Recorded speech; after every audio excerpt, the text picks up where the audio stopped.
Well, BET has been a pillar in the Black community for more than 40 years, providing entertainment, music, and informative programming for the African-American audience. Its TV channel reaches nearly 85 million households domestically and internationally.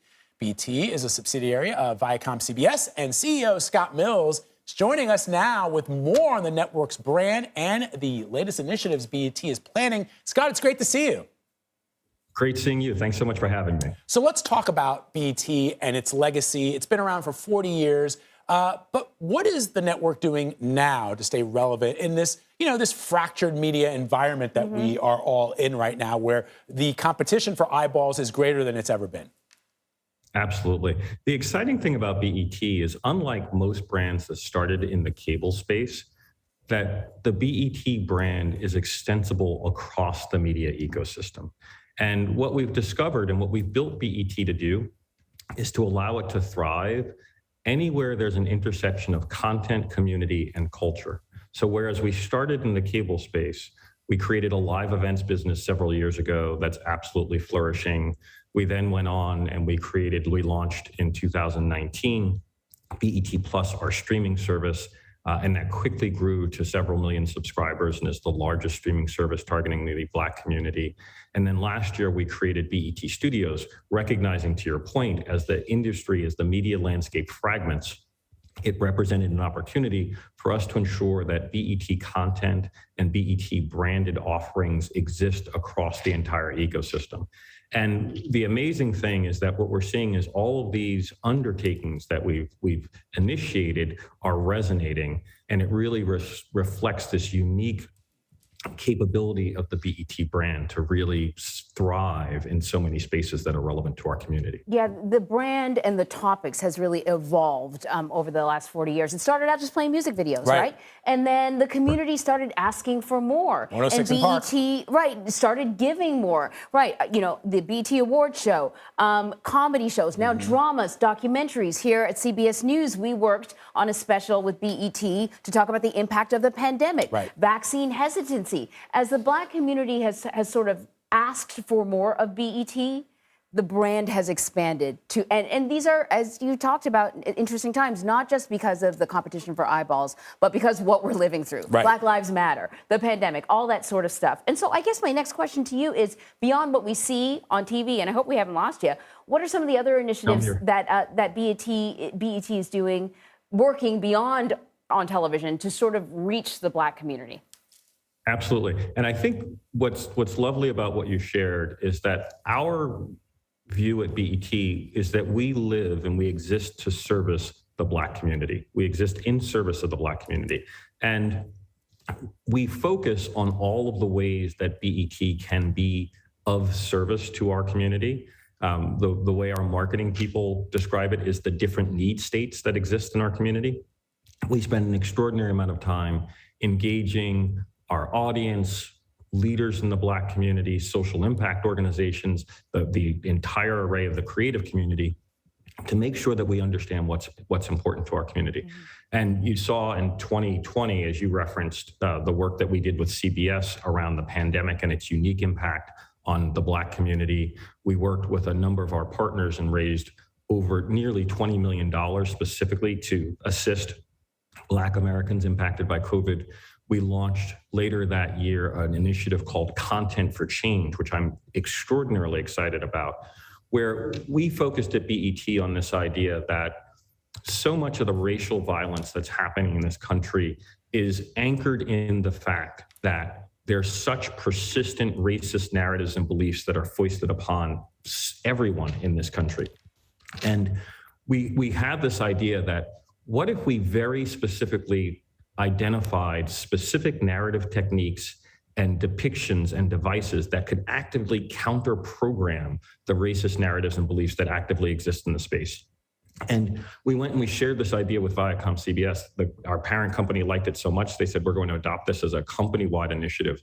And we, BET, have partnered with a think tank at Stanford University to specifically do research to understand what are the narrative devices, techniques, and depictions that can counteract the racist beliefs that have been distributed around this country in all of the different audiences that exist. So that's a huge initiative that we're very focused on there. And then two other things, and I'll stop, is we're right now, there are two things, additional things that are really impactful in the Black community. The first is mental health. The combination of all that's happened over the last several years, coupled with a bunch of pre-existing conditions, whereas the entire country is dealing with mental health issues, there are unique manifestations that exist in our community, and we really want to step up and be of support there. And then the second is financial wellness. What we know is the economic disparities that existed pre-COVID have only been exacerbated, and really helping our community and partnering with people who can help our community around addressing that. And hopefully in addressing the latter, we can actually also assist with the former. Scott, listening to you, and it's so thoughtful, the strategy that you're thinking about for BET, because you've been with the family, the BET family, for years, becoming the CEO. The partnerships you talked about, you've had partnerships with Tyler Perry and Lena Waithe and Kenya Barris and Lee Daniels.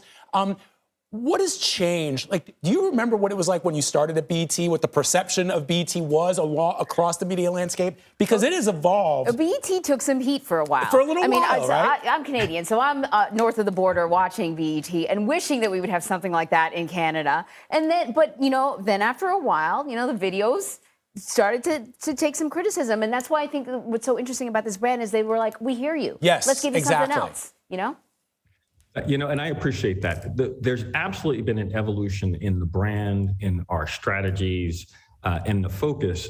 And part of it has to do with the evolution of the society in which we find ourselves. When I was asked to come back and lead BET, I made the decision to come back very specifically because I was focused on the idea that BET is so important to the Black community. Right? My view is the Black community needs an entity like BET, a large, thriving, vibrant company with resources and distribution that can impact things for our community. That's why the NAACP asked us to air the Image Awards. That's why the Congressional Black Caucus, asks us during COVID, if they can't do live events, for us to partner with them to make their events available to their members. That's why Michelle Obama, when she wants to do something on Becoming, reaches out to BET. We're a resource for our community, and equally, we're a resource for the extraordinary creative talent that exists in our community.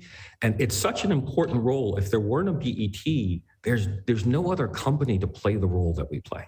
And the role that we play is so important. Not just raising money for COVID relief, but thinking about the BET Awards and how it celebrates Black excellence and Black culture, and how it puts forth both the artists that are most relevant to our community today, but also the artists who are going to become most relevant to our community in the future.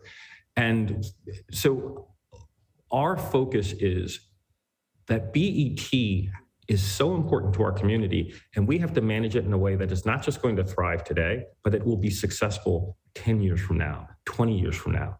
And that orientation has really driven the evolution of our strategy, and it's driven our understanding of the decisions that we have to make to ensure that we're relevant and in service of our community. Scott Mills, it was great talking to you. We don't often get to see Scott Mills. Yes. He's working behind the scenes, so it's really, really great to have you here. Thank you so much. Well, thank you for having me. So stick with CBS News Streaming all month long as we bring you original reporting and conversations celebrating Black history.